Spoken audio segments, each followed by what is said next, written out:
Assalamualaikum warahmatullahi wabarakatuh.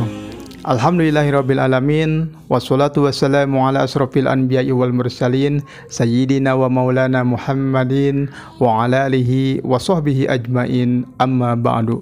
Sahabat Ladalapa, lapak dakwah ladang pahala yang dirahmati oleh Allah Subhanahu wa taala. Alhamdulillah kita dipertemukan lagi oleh Allah Subhanahu wa taala. Mudah-mudahan pertemuan kita dari awal hingga nanti akhir ada dalam ridho, rahmat dan maghfirah Allah Subhanahu wa taala. Di kesempatan yang berbahagia kali ini kita akan membahas pembahasan yang begitu penting, yaitu pembahasan tentang bisnis online. Ini akan menjadi topik pembicaraan kita kali ini, yaitu bisnis online syariah. Bagaimana bisnis online syariah itu adalah bisnisnya diberjalankan secara online tetapi sesuai dengan hukum-hukum syariat yang berlaku. Dengan pesatnya perkembangan teknologi pada saat ini, kita semakin dimanjakan, kita semakin dimudahkan dengan perkembangan teknologi tersebut. Dahulu ketika orang berjualan bisa berpindah-pindah dari satu titik ke titik yang lain, dari satu daerah ke daerah yang lain, bahkan mungkin dari satu negara ke negara yang lain. Tetapi dengan perkembangan teknologi saat ini, kita semakin dimudahkan, kita semakin dimanjakan.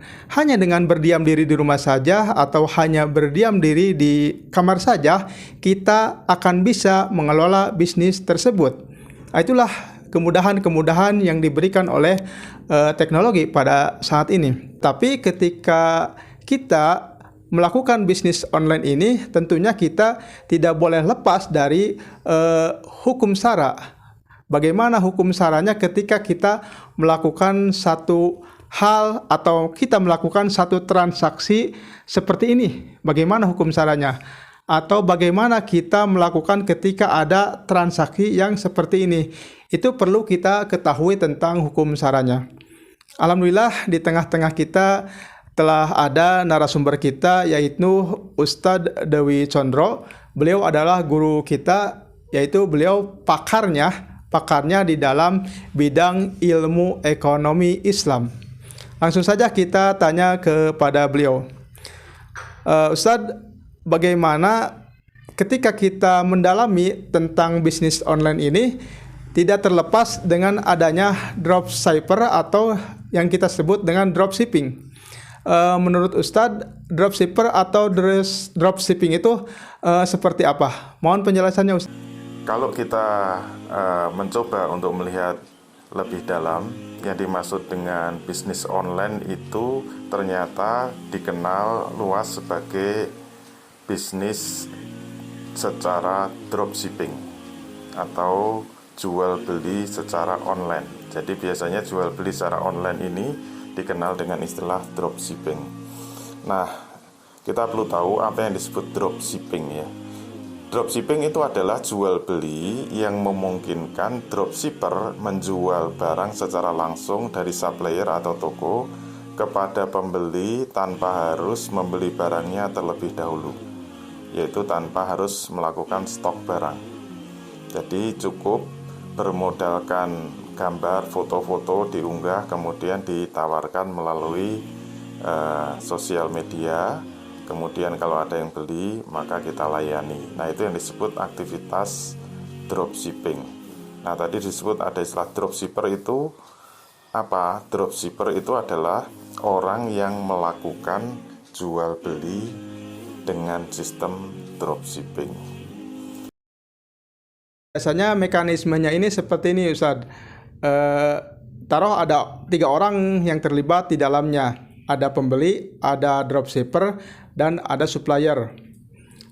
Contoh misalkan saya sebagai seorang dropshipper, saya tidak mempunyai produk, tetapi saya bisa memajang foto beserta deskripsi yang diberikan oleh supplier.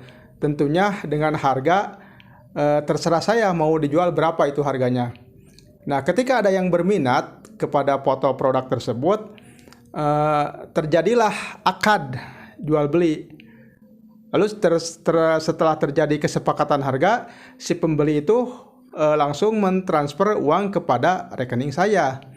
Nah, saya itu membayar kepada supplier untuk sebuah barang tersebut. Nah, seperti itu.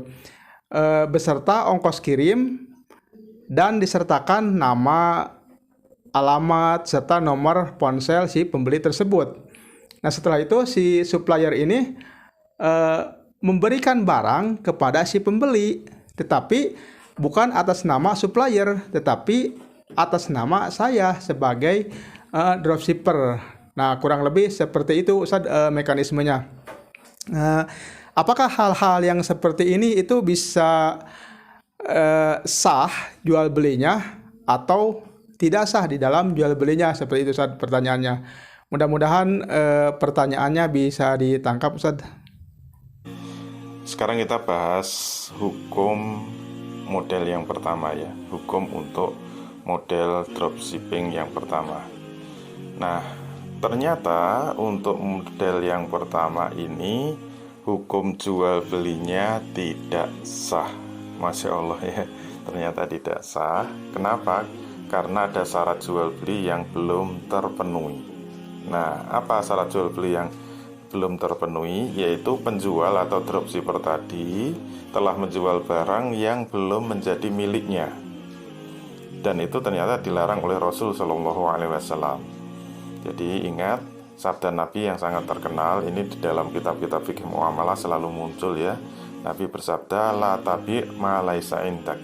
Janganlah kamu menjual apa-apa yang belum kamu miliki. Atau bisa diterjemahkan barang yang tidak ada di sisimu. Nah, kalau kita belum memiliki barang, maka kita tidak boleh berjualan barang tersebut. Nah, ini secara umum menurut aturan Islam atau aturan syariah ternyata tidak boleh seorang penjual itu menjual barang yang belum dimiliki. Nah, kita kalau membahas fikih tentunya akan banyak bermunculan pertanyaan-pertanyaan. Kalau begini bagaimana? Kalau begini bagaimana? Kalau begini bagaimana Ustaz? Seperti itu. Termasuk yang saya pertanyakan itu adalah sistem pembayaran secara COD. Bagaimana ketika ada orang yang melakukan sistem pembayaran secara COD? Apakah itu sah atau tidak secara akad jual belinya Ustaz? Karena COD ini adalah satu-satunya yang digemari, termasuk dalam diri saya pribadi, saya penggemar COD gitu. Ketika itu ketika saya suka belanja di toko Rumput City. Toko Rumput City itu kan bahannya bagus-bagus, terus kemejanya juga bagus, terus gamis-gamisnya juga bagus. Di Rumput City itu ternyata ada sistem fitur COD gitu. Saya suka belanja di fitur COD itu. Tetapi sayang sekarang sudah tidak diaktifkan lagi fitur COD-nya itu. Apakah itu sah atau tidak Ustaz belanja dengan sistem COD itu? Terima kasih. Shopee kemudian bayar pada kurir. Ini sudah saya jelaskan dalam materi.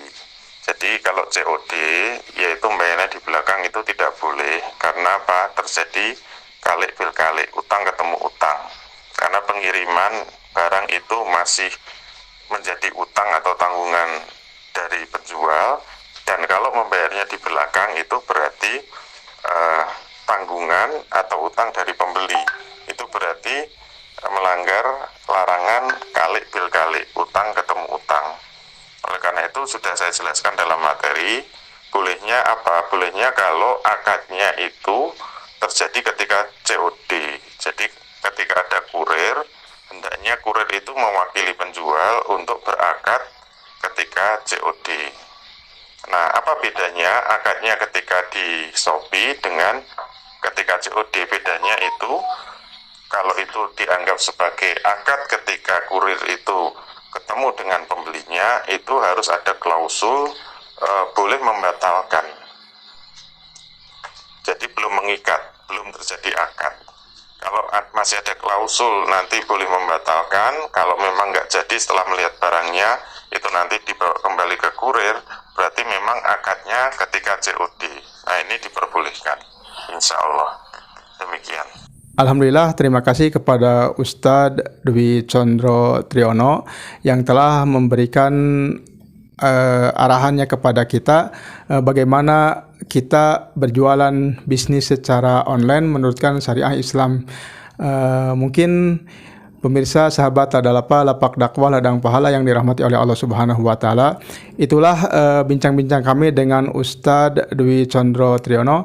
Mudah-mudahan ada manfaat khusus buat diri saya, umum buat kita semua yang melihat tontonan ini. Jangan lupa ketika kita berbisnis tidak hanya untung dan rugi, tetapi kita itu berbisnis harus dengan ujung-ujungnya surga atau neraka. Karena setiap yang kita lakukan adalah ujung-ujungnya surga atau neraka.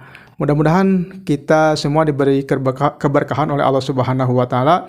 Usikum wa nafsi bitaqwallah. Wassalamualaikum warahmatullahi wabarakatuh.